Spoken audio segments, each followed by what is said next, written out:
Hello and welcome to the second episode of Racing with UoNRT. As you can probably tell, we have a very special guest. He is not only the assistant professor in the electromechanical engineering department, but he is more importantly the team principal of University of Nottingham racing team. Hello, Mr. Sen, how are you? Not too bad. How are you, Dhanush? I'm good, thank you. I'm good. So as I probably mentioned before, you're the team principal of Yes, I am. Yeah. the resident racing team. Yep. And as a Formula One fan who Mhm. kind of knows the sport from the outside, Mm-hmm. and kind of the only way we got inside information is via Drive to Survive. Yeah, that's right. So we don't really know the essential role of a team principal. Okay. Could you possibly give us some insight into it? Yeah. As the team principal, I'm also the faculty advisor. So the only faculty-facing person involved in the team. Everyone else is a student. Mm-hmm. So as a team principal, I'm responsible for the day-to-day activities of the racing team. So that includes everything related to making decisions on which way in terms of technology to go. I'm also responsible for controlling the finances of the team. Mm-hmm. So literally every penny that's being spent on a yearly basis, it goes through me. So that's the second part. And also being a team principal, what's more important is to keep an eye out on the long-term goals of the team as well. Mm-hmm. So it's quite easy for when you're this involved on the day-to-day activities of the racing team it's quite easy to get on with the flow and forget about the long-term vision. Yeah. So that's one of the things that I need as a principal, team principal. I need to balance between getting the day-to-day wins Mm-hmm. as well as looking at the long-term goals. So you've spoken about the long-term goals. Hmm. What are some long-term goals that you have?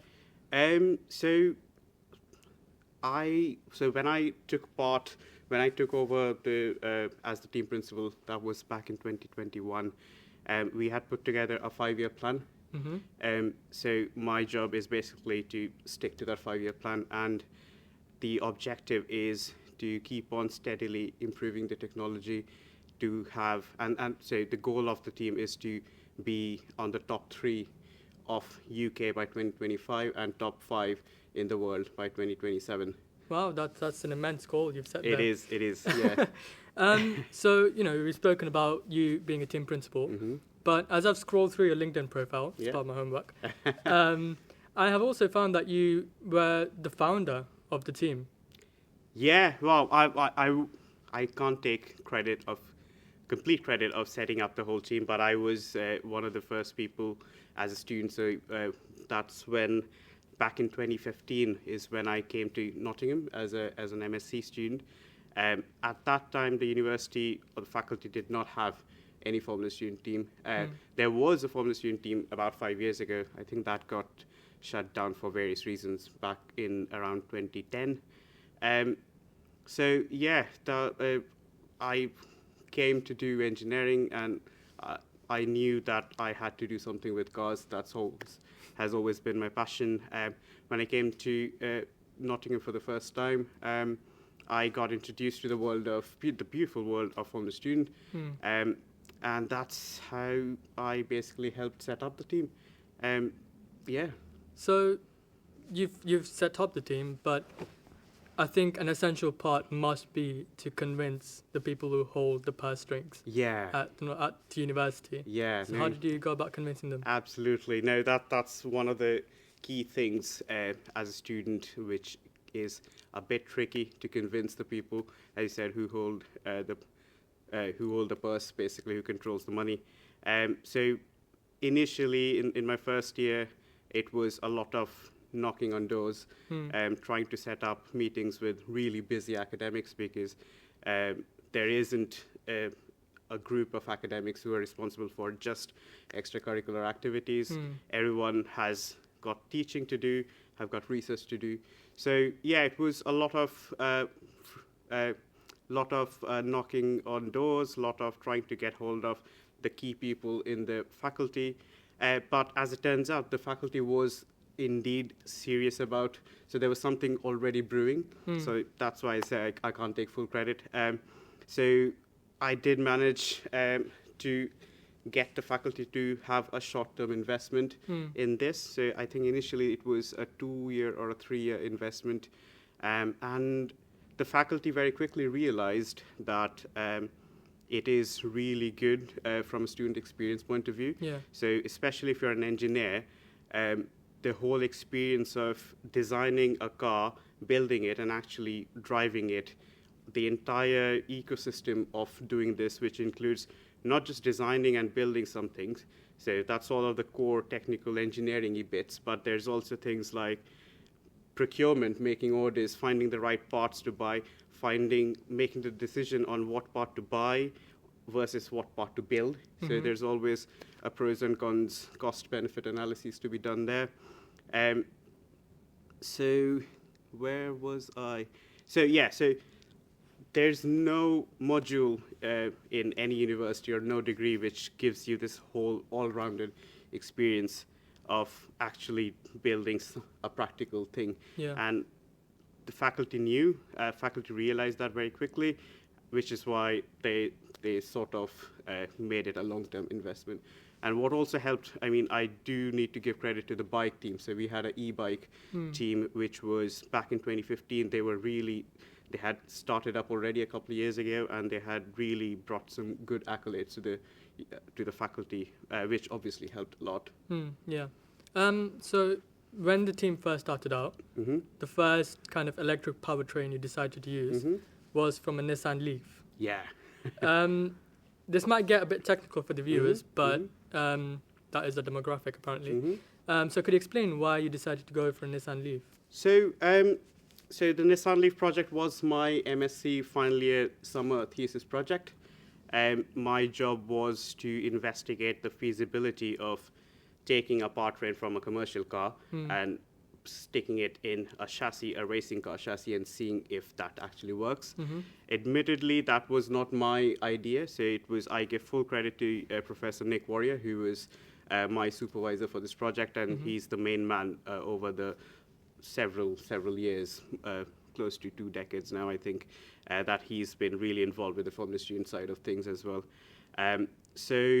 But I really love the idea. I won't take credit for the idea, but I love the idea because it has a practical aspect of it. So if someone wants to build a racing car, how easy it is to just simply get one, probably something like, so for example, that Nissan Leaf was a partially crashed car, so it was a write-off car. It would have otherwise gone into a skip, basically. So we said, let's give it a second life. Let's see if it actually is possible to build a racing car out of it. So yeah, that's how the idea came. Are you still using the Nissan Leaf powertrain, or have you upgraded? So the outcome from my project was, the simple answer is no. You can't really take a commercial electric powertrain and stick it in a racing car, because motorsport and commercial, they're completely two sides of the coin. Commercial, you need to build a powertrain. Everything is designed to run for 10 years, 15 years. Yeah. So everything is over-spec'd, everything is heavy, everything's bulky. Whereas in motorsport, it's cutting edge. It has to be light. Lightness is the main thing about anything you want to race. Yeah. So nothing off the Nissan Leaf nothing was light in that powertrain. So the clear answer is, you would be able to make a racing car, but it wouldn't bring you medals. It wouldn't win you races.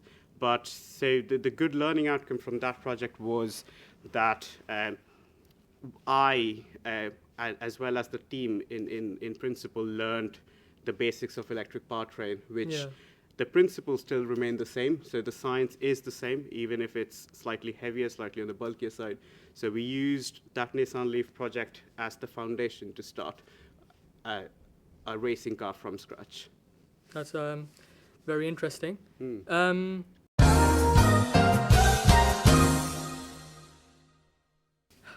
All right, now we'll move on to a bit more of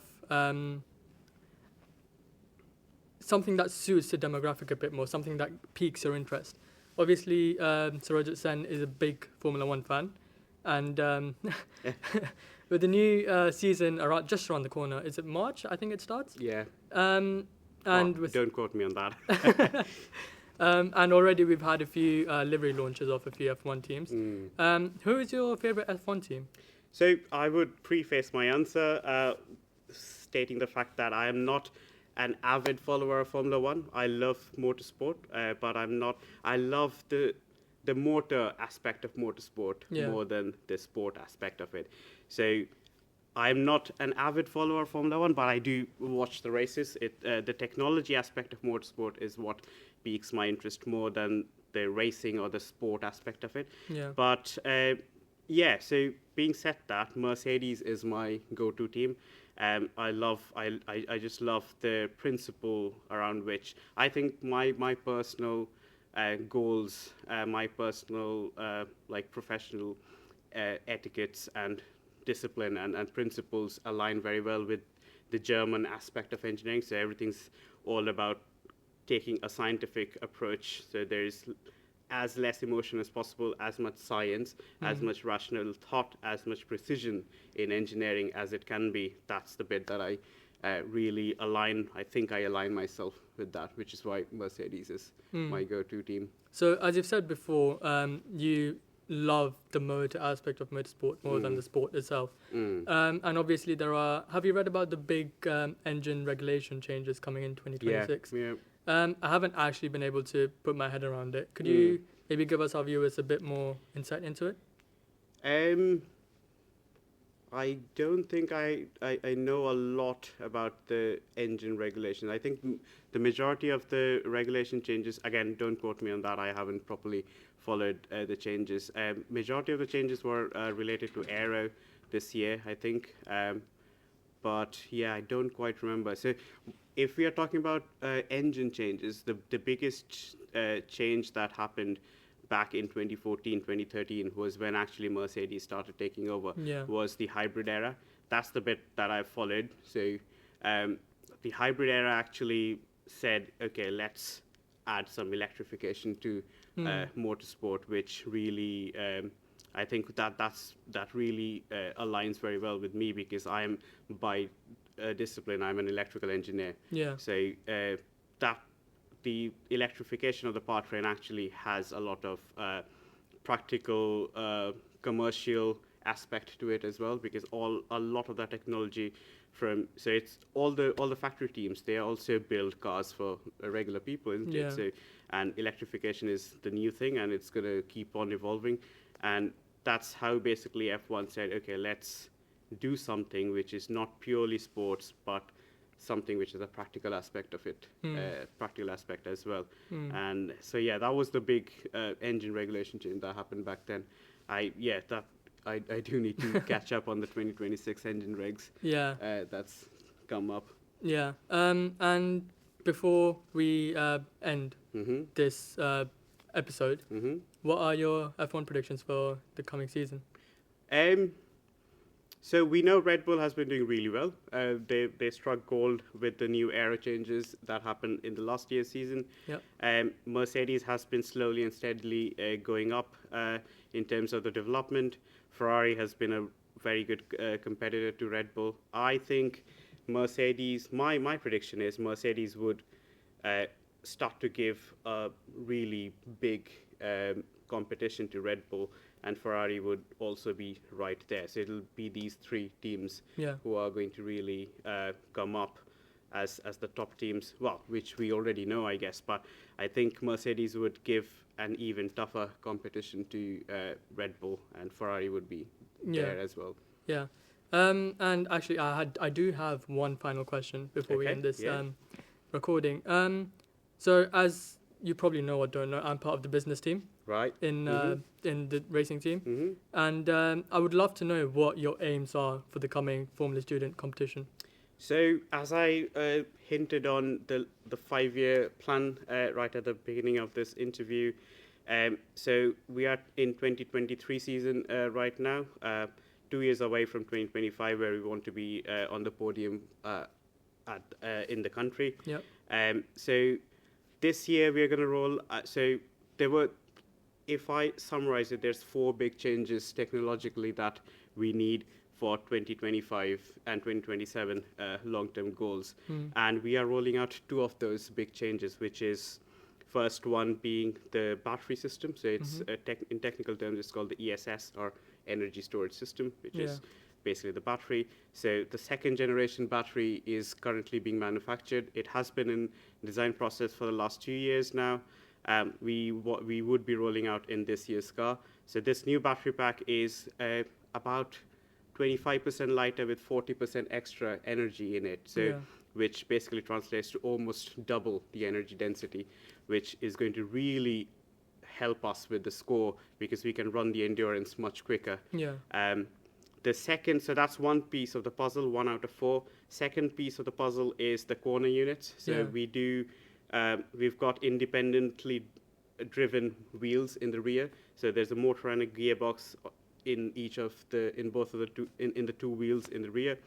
We are coming up with the second generation of that as well. Mhm. So the new corner units, I call them the MGCU, so motor gearbox corner unit. They are a third lighter, so 33% lighter, and almost 60% more torque to the tarmac. So we've come up with a completely redesigned concept, which is so much lighter, so much more torque, so much more powerful than what we had before. So these are the two pieces of the puzzle which we're going to roll out in 2023. The other two pieces of the puzzles are lightweight. As I said, lightweighting is the key. So we want to develop our carbon fiber monocoque chassis, which are significantly lighter. All the top teams have that. That's something we are already in the process of developing. And the fourth bit, what was the fourth bit? 4-wheel drive, yes. Torque vectoring. So torque vectoring has always been my area, my specialist area. So the current car, so you can have torque vectoring in rear-wheel drive as well. The work that's being done, the algorithm that runs in the car at the moment, I've helped develop that. So 4-wheel drive basically is sticking this 2 more corner units in the front, and that is something we want to get to in season 2025 as well. The whole reason why 4-wheel drive is really good is because in endurance races, when you're doing a lot of stop and start, the good thing, the big advantage of having an electric powertrain is that you can recover all of the energy. And when you're braking, you're usually braking much, much harder on the fronts. So unless you've got a motor in the front, which essentially acts as a generator when you're braking, you aren't really making full use of torque vectoring.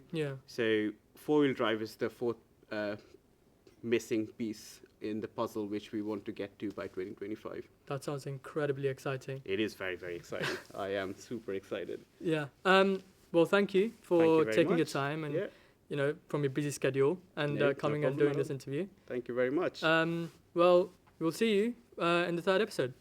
Fantastic.